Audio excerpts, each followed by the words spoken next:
there, Ginger Roses. Welcome back to the YouTube. We're back again with another video. Now, a lot of you guys have exams coming up, so today I thought we'd look at some of the craziest ways kids have cheated on their exams. Now, some kids would like to study, go home, study, revise, and pass their tests that way. But these kids, no. They are a different kind of genius, and you're gonna find out why. Before we start, guys, don't forget to subscribe. It really helps me out. Make sure you watch the end of the video, guys, to see how you can creatively cheat on your test.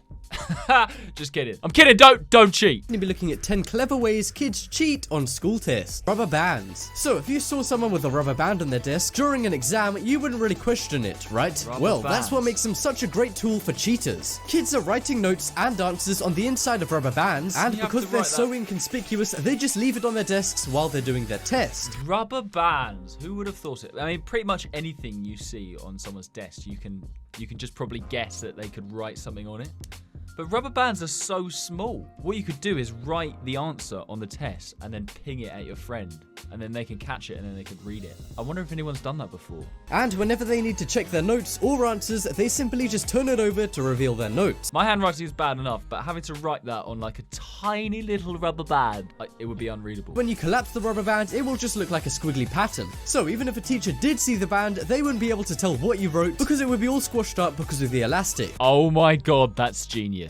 Next up, we have headphones. It may sound simple, but recording notes onto your phone or MP3 player and playing them during your test is a good idea. You can't even bring that into the test. That's stupid. Next up, we have band-aids. So when you enter an exam, you're often told to take off any hats, sunglasses, or headphones. But one thing schools will probably never tell you to take off before an exam is a band-aid, because it's gross, it hurts, and most people don't think you can cheat with them. But there is one smart and little known way to cheat using a band-aid. Yes, because if you go into a test and you've got like a big plaster on, not a band-aid, the teachers aren't going to tell you to take that off because you need it for health and safety reasons. Health and safety reasons. Oh my god. That is genius. By the way, guys, carry on watching to the end of this video because some of the last ones are absolutely unbelievable.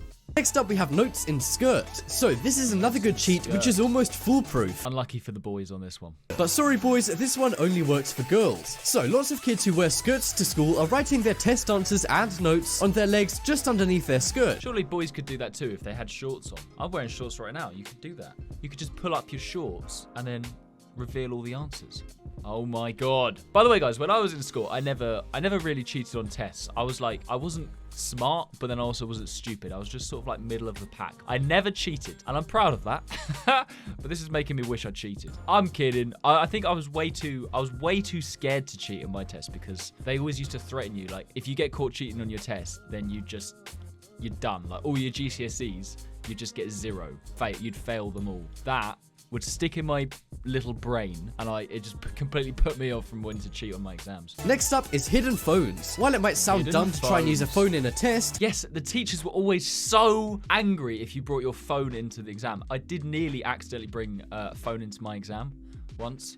Because I don't know if it's the same in you guys' schools or when I was doing exams. Before you go in, they just say, check your phones, make sure you haven't got your phones, guys. Because we had to go into this big sports hall.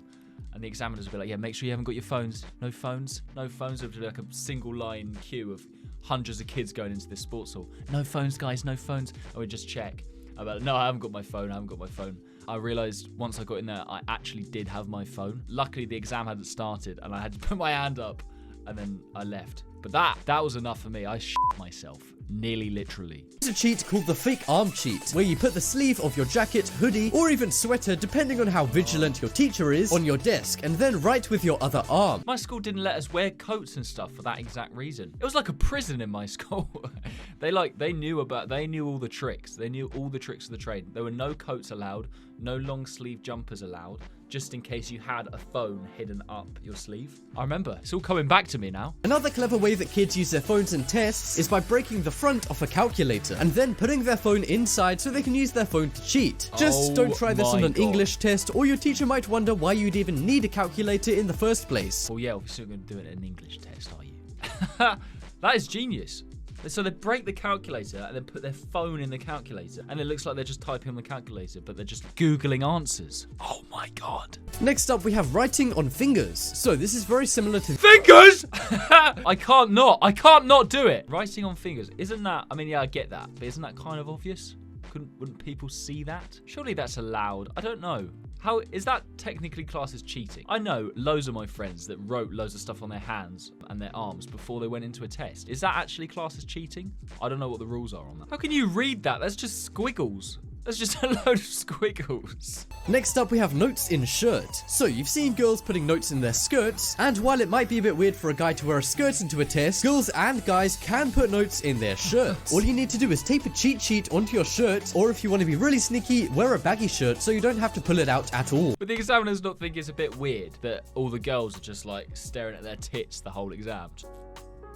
Just doing that. I suppose they couldn't actually come over and just say, sorry, you're not meant to be looking at your boobs the whole test. Genevieve, stop staring at your tits and do the exam. Genevieve. I don't even know anyone called Genevieve. But next up, we have water bottle labels. So while you're not allowed to bring a lot of things into tests, one thing students are actually encouraged to have with them is a bottle of water. But a lot of kids are now using them to cheat. They either get an image of a water bottle label or scan one in, and then edit the information to say test answers. That is genius, because that was one thing you were allowed to bring into your exam when I was doing exams. Back in the olden days. I was only like, actually, how long ago did I do my exams? I don't know. One thing you were allowed to bring into the exam was a water bottle. So that is pretty clever because you could write it on the inside of the label and then they wouldn't know. These kids are smarter than the kids that actually study for the exams.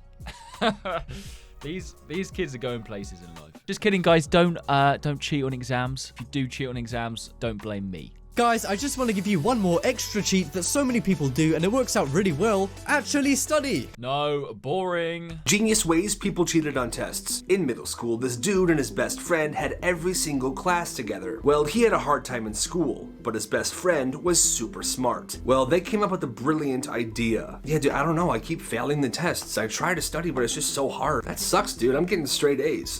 Shut up, dude. I know. Hey, can you tutor me? That was always so annoying as well. Like, I did have friends like that I would actually study and revise for my tests, and I'd just get like C's tops, sometimes D's. I just wasn't that great. And then my friends that didn't study at all would get A's. But why are you so clever? Students were actually allowed to eat during class, especially tests. And most of the tests at the school were multiple choice, A, B, C, or D. I loved multiple choice tests. You just didn't really have to think as much. It was just so much better. Smart friend would bring a bag of M&Ms to class. When the test began, the smart kid would eat an M&M for every single question. Like I said, these tests were mostly multiple choice. Well, if he ate a red M&M, it would mean A. If he ate a yellow, it would mean B. Orange, C, and blue, D. So this kid would just sit back and fill in the answers based on what M&M his friend ate. So he was just watching his friend the whole lesson, watching him eat M&Ms to know what answer to put. What if you run out of like yellow M&Ms?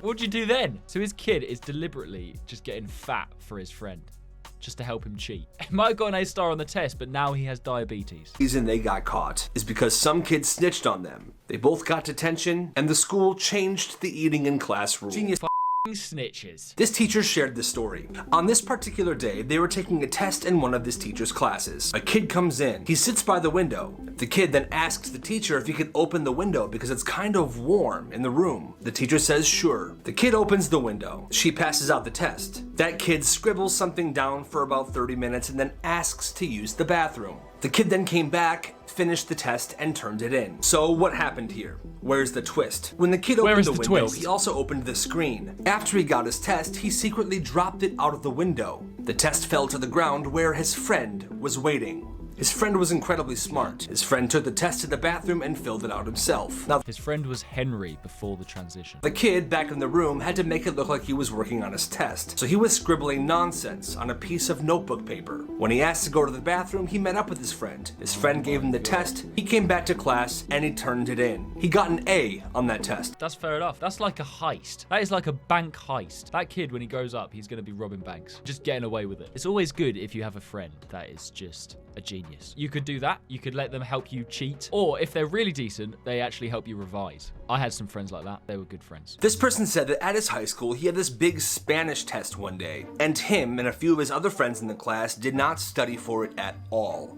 It was a pretty important test. If they failed the test, they were gonna fail that class. So they came up with a genius plan. You see, this small group of students sat in the last row of the class, and there was a supply closet back there. So what they did was they paid the exchange student from Mexico $50. They brought him in the classroom at the beginning of class, gave him a blank copy of the test, and hid him in the supply closet in the back of the room. The foreign exchange student from Mexico would then whisper the answers to the students sitting next to the supply closet in the back row. This guy and his friends got an A+ on that test, and the teacher never found out. I did German when I was in school, and that German test would have been so much easier if I just had a German kid I'd locked in a closet telling me all the answers. What the f***?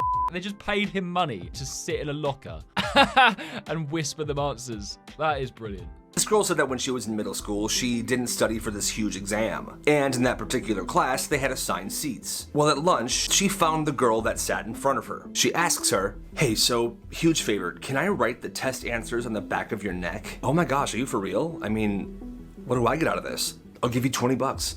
F*** it. Pay up." Then at lunch, she wrote the answers on the back of her neck. Thing is, how do you know the answers before the test? If you know what the answers are before the test, surely you're just going to pass the test. I don't know.